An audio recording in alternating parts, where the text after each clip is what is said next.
All right. So we have the Four of Pentacles as your underlying energy. We have the Eight of Pentacles underneath that. So, okay. What am I getting from this, right? I'm going to grab my crystals here because they help me concentrate. But the Four of Pentacles and your underlying energy would suggest something that you're holding on to. You put a lot of work into this. Put a lot of work. The Four of Pentacles, without a doubt, understandably so, is holding on to what he's worked so hard on. But this is also settling for what you have done so far. Because the Four of Pentacles, they don't stop here, right? We go further. We go to the 10. We're not at the 10 yet here, though. We're at 4. So we have 6 more steps to go. And the fact that we stopped at 6, stopped at 4, with 6 away, suggests that we could do more with what we know, rather than settle for what we know we could do more with. And I feel like, Gemini, you feel the same way. You feel like, yes, you have the potential to go further. You did the 8 and you dropped all the way down to 4. You stopped halfway through. And it's not because, again, you just wanted to stop. It's because you got to a great point. Everything was looking up. But it didn't reach the best that it could be. And so I think you're noticing that. You're noticing that, okay, I worked hard. I did the best I could. And the work that I put in for it is not necessarily everything that I wanted, but it's something that I can be content with for a little bit. However, you know that even with this placement being comfortable and nice, there's, when it comes to going further, there is a little bit more scratching of the surface, which will honestly hack away the work that you've done. Not saying that what you've done was pointless anyway, it was pointless, but you showed yourself not only how far you can go and the greatness of the hard work that you can put in, but also that because you can put so much work in and you can make something so great, why settle for something that isn't up to where it could be? So I'm not trying to say to compare or take the time now to go ahead and compare to others or compare to, what you believe you could do more of, but why settle or stop where you could continue to grow, to be better? This doesn't have to just do with a relationship. This could also do with sometimes with our development, right? With maybe we think, oh, we know enough for now. We don't need to go any further, or there's no learning. We don't need to learn anymore. This is very similar to, I don't want to say, like an old person mentality. Then I'm not trying to slag off or trying to insult any old folks out here. But what I am saying is that when people get to a certain age, they stop wanting to learn. They stop wanting to change because they get to a good spot. They know that this is not necessarily the top of where they can necessarily stop necessarily. They can go further. And I think that everybody that has the Four of Pentacles, they know they can go further. But it's just like, ooh, am I willing to take the risk to uproot this comfortability, this stability, and go after what I believe could be better than this? It's usually a hard one. And usually people just say, you know what, fuck it. I'm just going to stay here because this is what makes me fine. I'm fine here. I don't need to push this. It took me a long time to get to just this point. However, does this mean that you are happy here? I mean, because it looks like with holding back, he's missing out on one hell of a party, one hell of a community. He's kind of closing himself off to the world, if you think about it. Because look at the city that's behind him. He's not engaged with the city. He's not engaged with anyone. And there could be really great developments in there. He could expand his business and go there. But instead, he's keeping it local, keeping it safe, keeping it close, keeping it from where it could go out of control. And he'd have to start over and start again in a new way to expand what he needs to expand so he can continue to benefit and be happy. So, in this regard, where are you doing this for you? And I feel like that's why the Hermit's coming up, because I think you're noticing that you're in a stopping period, or you haven't decided to, or you haven't been pushing in a direction, or you may be fine single, but emotionally you're craving more. There's something about it, you're craving more, you're craving a relationship, but there's a part of you that says, no, I'm good on my own. I don't need another person. I don't need anybody else. But that doesn't mean that you don't want it, and it doesn't mean that you can't have it, or you shouldn't have it, or if you're good, you might as well just stay there because where you are is good enough. I feel like whatever you believe is safe isn't necessarily giving you the happiness that you're looking for, which is why you're the Hermit energy coming out in the first place, right? What you're following, what will make you happy, and it's outside of your comfort zone, which brings the dilemma, the endings and beginnings. What are you ending? And what are you beginning? Perhaps something that's to do with something that makes you feel comfortable, but not bring you really any happiness. It's not bringing anything to you. So, here we are. The heart of the reading, if this thing could focus. I have some coffee here. I've been just kind of slurping on this, enjoying myself. But I'm going to actually use this as a tool to refocus my camera right now, because it's doing one heck of a job focusing on the reading. There we go. So, back to the focus of this reading here. The heart of your reading, guys, is the Five of Wands. Okay, what does that mean, right? What does that mean? Well, the situation that's playing out at this point is conflict, right? There's something conflicting. There's some sort of challenge that's presented to you, right? Or there's some sort of disagreement within the workplace, within your love life, within yourself. There's something that's not quite in agreement or quite stable here.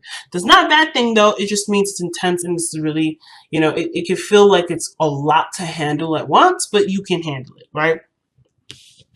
The weirdest thing is that you have the Eight of Cups. What does that mean, though, when the Eight of Cups is crossing? Well, in my eyes, it's like there's a situation that presents a challenge, and you have nothing further to give to this. There's a lot of fighting, but you're not interested in fighting anymore. The Eight of Cups would suggest to me that you're done with it. You're done with it. You're not interested in it. But considering it's blocking, perhaps what it's saying here is that, yes, there's some sort of conflict here. Conflict, yes, but perhaps in which to review the cups that you're walking away with, the part of the emotional doneness that you think you're feeling. Are you truly emotionally done, or are you just fed up with the constant back and forth, the constant battle of getting to where you want to be? And which is totally understandable too. But I feel like with the Eight of Cups here, right? It's honestly fair if it's been a while and you've been fighting and going back and forth and having these conflicts with people that it's kind of deterred you away. But I feel like even if this is talking about you don't have anything else to give to the arguing or the fighting, I feel like it's like a temporary delay in regards to reviewing what is going on, assessing this based off of what you want. So I don't think necessarily you're done, but I do feel like whatever this was put you off initially. You don't like that part. You don't like this part of the Five of Wands where there may be the dating apps or something like that. Or maybe this is in regards to a project and working with certain coworkers and they're just argumentative, egotistical, and unable to work with. Whatever that is, you are not interested in that aspect. But there are some things or something that is still compelling that still draws you back to it. So there is this yo-yo effect. And that will constantly get you back into that drama or that constant conflict or constant turmoil, because even though you're annoyed with how this is going, I feel like there's something that still brings you back to these cups because there's something still there to look at. I know, totally interesting and weird way of looking at it, but I feel like this is what's happening. For some of you. It could, for some of you, still be that other way, like I said. You guys are just tired of the fighting, tired of the mumbo-jumbo. You're just done with it. So you're no longer interested in going this direction.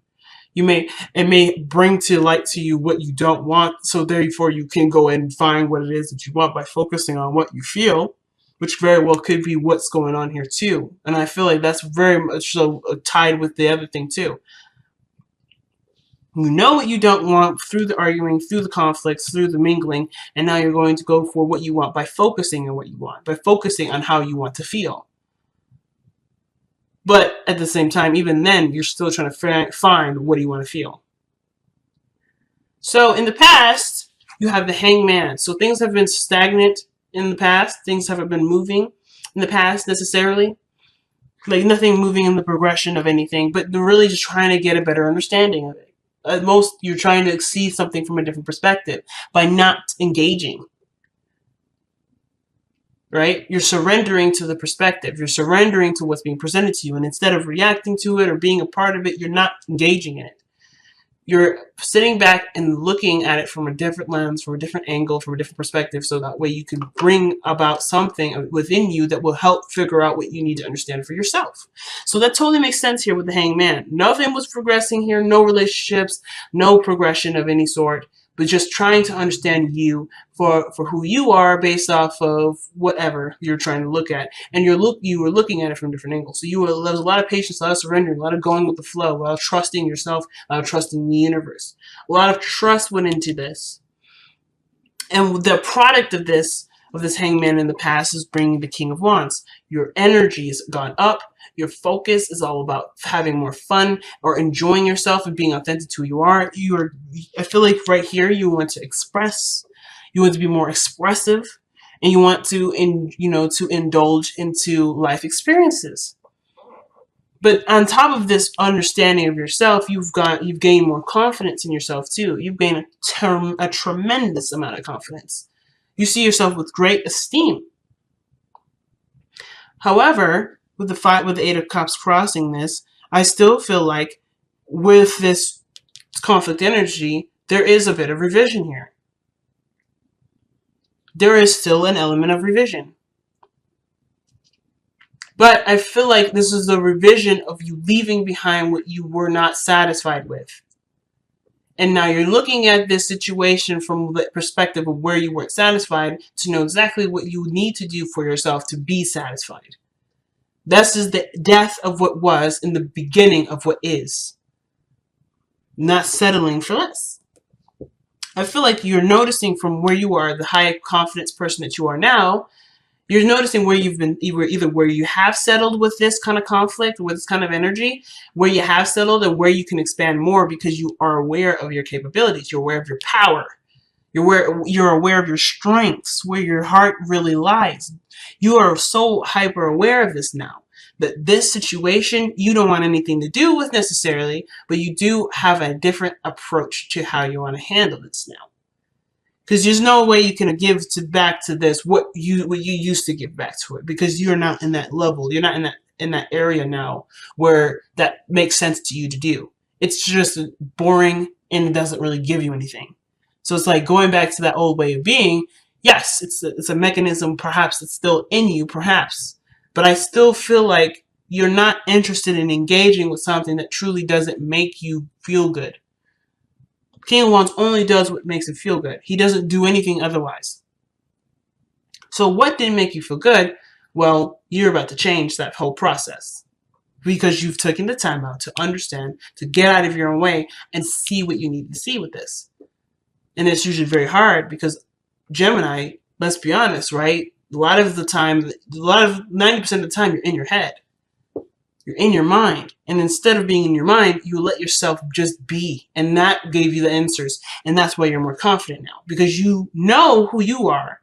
You know who you want to be or what you want to have now. Because you allowed yourself to not overthink every little action that you did. Or overthink every action that someone else did. You got completely out of the way so that way you can see who you truly are. And now you can express based on that. What I like to see, though, actually, is the High Priestess in your future. This is kind of like my favorite part because it leads a lot of mystery, but you also know what your future will look like because you already have an intention to make something happen. So the High Priestess is literally a representation here, and I always say this in the past readings, I think. The High Priestess is not telling me your future. It's not saying anything. It's based off of just being open and being yourself. Well, because you're yourself, you know what this future looks like. You already have an idea what this is. You already know what your future is. So there's no reading for this. There's no like card that would suggest anything more, because what your King of Wands self is saying here is that I know what I'm going to make. I don't need to know. The future isn't going to be anything different than what I'm trying to do. Because you're not looking for a different future. You're not looking for a future outside of yourself because you're aware of your power.